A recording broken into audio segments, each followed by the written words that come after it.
बनारस की गलियों और बाजारों में इन दिनों सियासी और प्रशासनिक हलचल साफ महसूस हो सकती है। प्रधानमंत्री के संसदीय क्षेत्र में सुरक्षा और पहचान को लेकर सख्त रुख अपनाते हुए उत्तर प्रदेश पुलिस ने ऑपरेशन टॉर्च के तहत अपनी निगरानी अब नए स्तर पर पहुंचा दी है। अब तक झुग्गी झोपड़ियों और संगीन इलाकों तक सीमित रहने वाली ये कार्रवाई सीधे शहरों के मुख्य बाजारों तक आ पहुंची है। जी हाँ, जिससे साफ संदेश दिया जा रहा है कि कानून की नजर अब हर कोने पर है और किसी भी तरह की लापरवाही बर्दाश्त नहीं की जाएगी। इस अभियान के तहत बांग्लादेश से जुड़े लोगों की तलाश, उनकी वेरिफिकेशन और गहन जांच का काम तेज हो चुका है। खास बात यह है कि बनारस के उन बाजारों को भी इस कार्रवाई के दायरे में लाया गया है जिन्हें शहर की आर्थिक रीढ़ माना जाता है। पूर्वांचल के सबसे बड़े सारफा मंडी यानी सोना मंडी अब पुलिस की बड़ी नजर में है। यहाँ लंबे समय से बंगाल और बांग्लादेश समेत कई इलाकों में कारीगर काम करते आ रहे हैं, लेकिन अब उनकी पहचान और दस्तावेजों की नई सिरे से पड़ताल शुरू कर दी है। इसी मुद्दे पर हमारे संवाददाता नित्यानंद मिश्रा की स्पेशल रिपोर्ट देखिए। उत्तर प्रदेश पुलिस द्वारा इन दिनों ऑपरेशन टॉर्च चलाया जा रहा है, जिसके माध्यम से पुलिस झुग्गी झोपड़ियों में जा रही है और वहां पे रहने वाले लोगों के आधार कार्ड और आईडी ले रही है और उसको वेरीफाई करा रही है कि वो भारतीय है या बांग्लादेशी।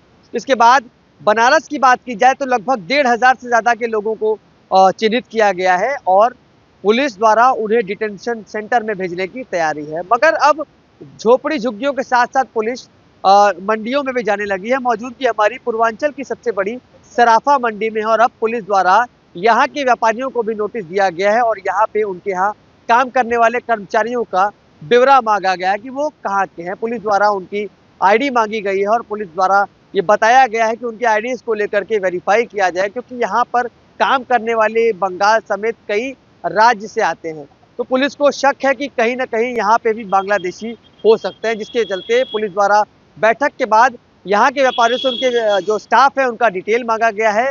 उनके आधार कार्ड को पुलिस द्वारा बताया गया कि वेरीफाई किया जाएगा यहाँ से भी और वहाँ जा करके भी, ताकि ये पता किया जा सके कि ये स्थायी जो एम्प्लॉय यहाँ काम कर रहा है वो यही का निवासी है या बांग्लादेशी है। वाराणसी से इंडिया डेली के लिए नित्यानंद मिश्रा।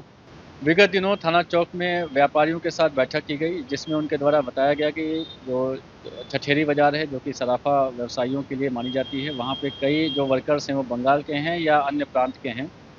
इसके अलावा जो हाल फिलहाल घटनाएं घटित हुई हैं उनका जो अनावरण किया गया उसमें उनके वर्कर्स ही शामिल रहे हैं। तो अपराध रोकथाम की दृष्टि से और जो ऑपरेशन टॉर्च है उसकी दृष्टि से भी उनका वेरिफिकेशन कराया जा रहा है। इसलिए उनसे जो मालिक हैं, दुकानदार हैं, उनसे डॉक्यूमेंट मांगे जा रहे हैं। उनका वेरिफिकेशन कराए जाने के बाद यदि कोई ऐसा तथ्य प्रकाश में आता है कि फिजिकल वेरिफिकेशन भी कराया जाना आवश्यक है तो वो भी कराया जाएगा। धीरे धीरे वो लोग दे रहे हैं, उनका वेरिफिकेशन भी कराया जा रहा है और ये लगातार प्रक्रिया चलती रहेगी। कुल मिलाकर ऑपरेशन टॉर्च के जरिए बनारस में ये संदेश दिया जा रहा है कि अब कार्रवाई केवल सीमित इलाकों तक नहीं बल्कि शहर के प्रमुख और व्यस्त बाजार भी जांच के दायरे में होंगे। सोना मंडी से शुरू हुई ये सख्ती आने वाले दिनों में और किन बाजारों तक पहुंचेगी, इस पर सबकी नजरें टिकी हुई है। लेकिन इतना तय है कि बनारस में पहचान और सुरक्षा को लेकर प्रशासन अब किसी भी तरह का समझौता करने के मूड में नहीं है। इन सब पर आपकी क्या राय है, हमें कमेंट सेक्शन के जरिए जरूर बताइएगा। फिलहाल के लिए इतना ही। तमाम खबरों के लिए फॉलो कीजिए इंडिया डेली को।